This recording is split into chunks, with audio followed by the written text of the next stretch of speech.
ये कहानी लियान टॉवी की जिंदगी की सच्ची कहानी है, जिन्होंने अपने अच्छे दिल से, साफ नीयत से एक इंसान की पूरी जिंदगी बदल दी। Bollywood silver screen presenting the blind side. कहानी की शुरुआत में एक 17 साल के बच्चे को दिखाया जाता है, जिसे सब बिग माइक कहते हैं। बिग माइक बचपन से फॉस्टर केयर में पला बड़ा है। दरअसल अब्रॉड में फॉस्टर केयर उसे कहते हैं जो लोग दूसरे के बच्चों को अपने घर में पालते हैं। इसके बदले गवर्नमेंट उन्हें पैसा देती है। बिग माइक को गवर्नमेंट फॉस्टर केयर में बार बार इसलिए भेजती है क्योंकि उसके पिता का कुछ भी पता नहीं होता और उसकी मॉम को ड्रग्स की एडिक्शन होती है, इसीलिए वो उसे पाल नहीं सकती।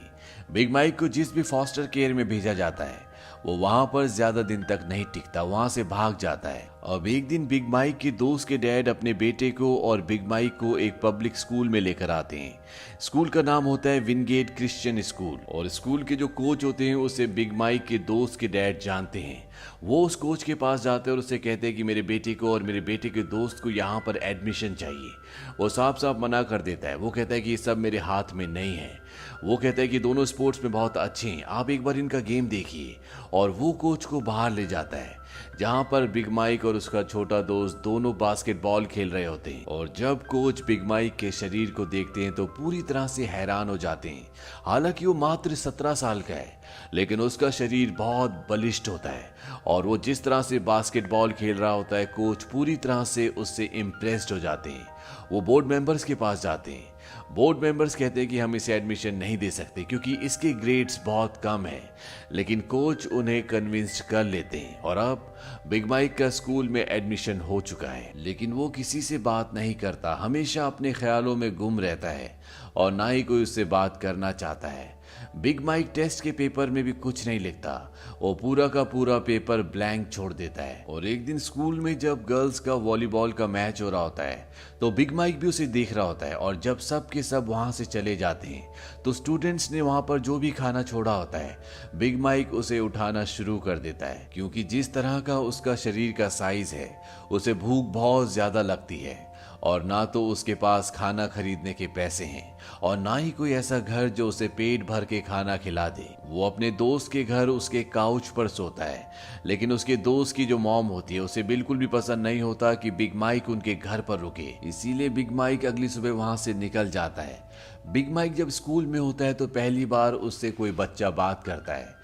इस बच्चे का नाम शॉन है, सब इसे एसजे कहते हैं। एसजे बिग माइक से बहुत अच्छी तरह से बात करता है। तभी उसकी मॉम दूर से हॉर्न बजाकर उसे गाड़ी में बुला लेती है। वो अपने बेटे से पूछती है कौन है। उसका बेटा बताता है कि इसका नाम बिग माइक है, इसने 1 महीने पहले यहाँ पर एडमिशन लिया है। और उसी शाम को एसजे, उसकी मॉम और उसके डैड जब गाड़ी से घर जा रहे होते हैं तो वो बिग माइक को देखते हैं जो ठंड से पूरी तरह से कांप रहा होता है। एसजे के डैड बिग माइक को पहचान लेते हैं क्योंकि जब वो वॉलीबॉल के मैच के बाद बचा हुआ खाना उठा रहा था तब उसे एसजे के डैड ने देख लिया था। वो बिग माइक से पूछते कि तुम कहाँ जा रहे हो। बिग माइक कहता है कि जिम। और एसजे के डैड ये सुनने के बाद ड्राइव करके वहां से आगे निकल जाते हैं। लेकिन एसजे की जो मॉम होती है जिनका नाम एन है वो सोच में पड़ जाती है और वो अपने हस्बैंड को कहती है कि गाड़ी को वापस लो। और वो बिग माइक के पास जाती है। वो कहती है कि स्कूल का जिम रात को बंद हो जाता है, बताओ तुम वहां पर क्यों जा रहे हो। माइक कहता है क्योंकि वो गर्म होता है। एन उससे पूछती है क्या तुम्हारे पास रात को रहने के लिए कोई जगह है। बिग माइक कहता है कि नहीं। एन सोच में पड़ जाती है और इसके बाद वो कहती है कि आओ गाड़ी में बैठो और वो उसे अपने घर ले आती है। एन की एक बेटी भी होती है जिसका नाम कॉलिन होता है और कॉलिन भी उसी स्कूल में पढ़ती है जहां पर बिग माइक पढ़ता है। एन बिग माइक को कहती है कि गेस्ट हाउस में मेरे बहुत सारे सैंपल्स हैं, इसलिए तुम्हें रात को यहीं सोफे पर काउच पर सोना होगा। दरअसल एन एक इंटीरियर डिजाइनर है और वो उसे गुड नाइट कहकर अपने कमरे में चली जाती है। पर उसे अभी बिग माइक पर शक होता है। वो अपने पति से पूछती है कि तुम इसे कब से जानते हो। वो कहते हैं कि मैंने सिर्फ एक बार देखा था। वो कहती है कहीं कुछ चुरा तो नहीं लेगा। उसके पति कहते हैं तो हमें सुबह ही पता चलेगा। और जब सुबह एन नीचे जाती है तो वो देखती है कि सोफे पर उसका पिलो, बेडशीट, उसका ब्लैंकेट सब कुछ प्रॉपर तरीके से रखा होता है और बिग माइक वहां से चला गया होता है। वो बाहर जाकर देखती है तो बिग माइक उसके गार्डन के पास होता है।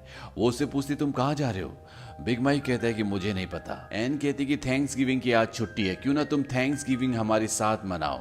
और बिग माइक उनके घर पर एक बार फिर से चला जाता है। एन सबको ब्रेकफास्ट लेने के लिए कहती है, सब के सब ब्रेकफास्ट ले लेते हैं और टीवी के सामने जाकर बैठ जाते हैं। बिग माइक अपना ब्रेकफास्ट लेकर डाइनिंग टेबल पर अकेला बैठा होता है और दूर से एन ये देख लेती है। वो समझ जाती है कि उसकी जिंदगी में अकेलापन है और वो टीवी बंद करके अपने पूरे परिवार को कहती है कि हम सब डाइनिंग टेबल पर खाना खाएंगे। और वो सब के सब बिग माइक के साथ डाइनिंग टेबल पर बैठकर पहले प्रेयर करते हैं और इसके बाद ये सब वहाँ पर खाना खाते हैं। खाना खाने के बाद एन बिग माइक को अपने साथ ले जाती है और वो उससे पूछती कि मैं तुम्हारे बारे में जानना चाहती हूँ, लेकिन माइक उसे कुछ भी जवाब नहीं देता। एन उससे पूछती कुछ ऐसा है कि जो मुझे तुम्हारे बारे में जानना चाहिए। बिग माइक कहता है कि मुझे बिग माइक नाम बिल्कुल पसंद नहीं है। एन कहती है ठीक है कोई बात नहीं, आज से तुम मेरे लिए माइकल हो, मैं तुम्हें माइकल कहकर बुलाऊंगी। और इसके बाद वो उसे उसकी मॉम के घर के बाहर ले जाती है। बिग माइक अपनी मॉम के घर जाता है और वो देखता है कि वहां पर कोर्ट का नोटिस होता है। उसकी मॉम को घर से निकाल दिया गया है क्योंकि उन्होंने कई महीनों से किराया नहीं दिया था। और बिग माइक वापस एक बार फिर से एन की गाड़ी में आकर बैठ जाता है। अब एन माइक को एक स्टोर में ले जाती है जहां पर लार्ज क्लोथ्स मिलते हैं और वो उसे बोलती है कि तुम अपने लिए कुछ कपड़े ले लो। हालांकि वो नहीं लेना चाहता, लेकिन उनके कहने पर वो वहां से कुछ कपड़े खरीद लेता है। और अगले दिन वो एन के बेटे एसजे के साथ स्कूल में पहली बार अच्छे कपड़े पहनकर जाता है। और रात को जब वो काउच पर सोने की तैयारी कर रहा होता है तो एन उससे पूछती क्या तुम यहाँ पर कुछ और रातें रुकना चाहते हो? अगर तुम यहाँ पर रुकना चाहते हो तो मुझे तुम्हारे लिए रूम अरेंज करना होगा। माइक यानी कि माइकल कहता है कि मैं यहाँ से कहीं नहीं जाना चाहता। एन कहती है ठीक है। एन अगले दिन उसके स्कूल जाती है और उसे पता चलता है कि पढ़ाई में हर सब्जेक्ट में उसके ग्रेड्स बहुत कम हैं, लेकिन एक ऐसा सब्जेक्ट होता है जिसमें उसने 98% स्कोर किया होता है और वो होता है प्रोटेक्टिव इंस्टिंक्ट। ये देखकर एन हैरान होती है। अब उसी रात को एन माइकल को उसका कमरा देती है। वो कहती है अब तुम यहाँ पर रहोगे और वो उसे कहती है कि तुम्हारा बेड है। वो उस कमरे को देखकर बेड को देखकर हैरान होता है। वो कहता है कि आज से पहले मेरे पास कभी भी नहीं था। एन पूछती तुम्हारा अपना पर्सनल रूम? वो कहता है कि नहीं, बेड। यानी कि आज से पहले कभी भी वो किसी भी बिस्तर पर नहीं सोया, या तो जमीन पर या फिर सोफे पर सोया है। और एन जब ये सुनती है तो इमोशनल हो जाती है। वो माइकल को गुड नाइट कहकर दूसरे कमरे में चली जाती है। वहां पर वो सोच में पड़ जाती है। उसकी आंखों में आंसू भी होते हैं। दरअसल उसे एहसास नहीं था कि माइकल ने अपनी जिंदगी में इतना मुश्किल वक्त देखा है। अब यहाँ से माइकल की जिंदगी बदलना शुरू हो जाती है। पढ़ाई पर ध्यान देना शुरू करता है, टीचर्स की बात सुनता है और साथ ही साथ उसके ग्रेड्स भी इम्प्रूव होना शुरू हो जाते हैं। और इसी खुशी में एन की पूरी फैमिली रात को डिनर करने जाती है। माइकल भी अब उनके परिवार का हिस्सा है। और जब वो डिनर करके बाहर आते हैं तो वो देखते हैं कि माइकल वहां पर जो वेटर होता है उससे गले मिल रहा होता है। और जब ये सब के सब गाड़ी से वापस घर जा रहे होते हैं तो एन माइकल से पूछती है कि तुम उसे कैसे जानते हो जिससे तुम रेस्टोरेंट में गले मिल रहे थे? वो बताता है कि वो मेरा भाई है। एन कहती है ठीक है, हम कभी उससे मिलने जरूर जाएंगे। माइकल कहता है कि मुझे नहीं पता कि वो कहाँ रहता है।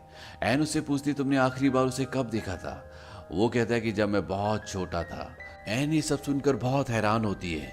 उसने कभी ऐसी जिंदगी के बारे में सोचा भी नहीं था कि एक ही शहर में रहने के बावजूद एक भाई अपने भाई से कई सालों बाद मिल रहा है और ना ही उसे उसके घर का पता है। दरअसल माइकल एक बहुत बड़े परिवार में पैदा हुआ था। उसके 11 भाई बहन और हैं। उसकी मॉम पूरी तरह से ड्रग्स में है और वो अपने भाई बहन परिवार के किसी भी सदस्य से टच में नहीं है। उसे नहीं पता कि कौन कहाँ रहता है। लेकिन माइकल की मदद करने के बाद एन की जिंदगी में बहुत बदलाव आना शुरू हो जाते हैं। उसे पहली बार जिंदगी में असली खुशी का एहसास होता है। उसे लगता है कि उसने अपनी जिंदगी में कुछ अच्छा काम किया है। और जब वो क्रिसमस कार्ड के लिए फोटो खिंचवा रहे होते हैं तो उस फोटो फ्रेम में वो माइकल को भी बुलाते हैं क्योंकि वो भी अब उनके परिवार का सदस्य है। लेकिन इस कार्ड को देखने के बाद उनकी सोसाइटी में बातें होना शुरू हो जाती है। एन की दोस्त भी उसका मजाक उड़ाती है। वो कहती है कि फोटो में तुम माइकल के सामने बहुत छोटे लग रहे थे। और वो उसे ये भी कहते हैं कि तुम्हारी बेटी भी उस घर में रहती है, तुम कैसे एक ब्लैक बॉय को अपने घर पर रख सकती हो। इस बात से एन को गुस्सा आता है। वो कहती है कि तुम्हें शर्म आनी चाहिए। ये कहकर एन वहां से चली जाती है और घर आकर वो अपनी बेटी से पूछती, क्या यहाँ पर माइकल के रहने से तुम्हें अनकंफर्टेबल फील होता है? एन की बेटी कहती है, हालांकि स्कूल में लोग बातें करते हैं लेकिन उससे मुझे कोई फर्क नहीं पड़ता, हम माइकल को घर से तो नहीं निकाल सकते। और अब ये फैसला करते हैं कि ये माइकल को ऑफिशियली गोद ले लेंगे। इसीलिए एन बच्चे को गोद लेने का प्रोसीजर जानने के लिए गवर्नमेंट के ऑफिस जाती है। वहां पर उसे बताया जाता है कि अगर आप किसी बच्चे को अडॉप्ट करना चाहते हो तो आपको उसके पेरेंट्स के सिग्नेचर की जरूरत पड़ेगी। लेकिन माइकल के पिता की एक्सीडेंट में मौत हो चुकी है और माइकल की जो मॉम है वो पूरी तरह से ड्रग्स में है। उसके ऊपर कई केसेस चल रहे हैं। 7 साल की उम्र से वो अपनी मॉम के साथ नहीं रहता, इसीलिए उनके सिग्नेचर की जरूरत नहीं है। माइकल खुद अपने साइन कर सकता है। लेकिन एन एक अच्छी लेडी होती है।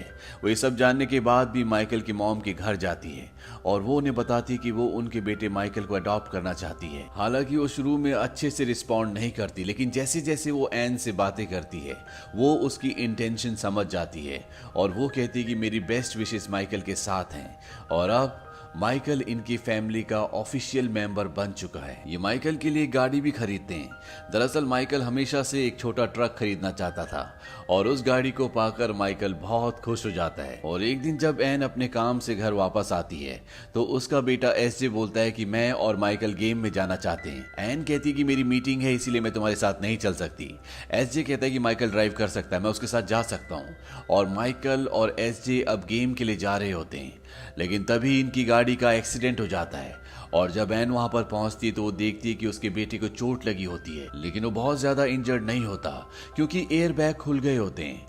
एन को बताया जाता है कि जब इस उम्र के बच्चे एयरबैग से टकराते हैं तो उन्हें बहुत ज्यादा इंजरी होती है।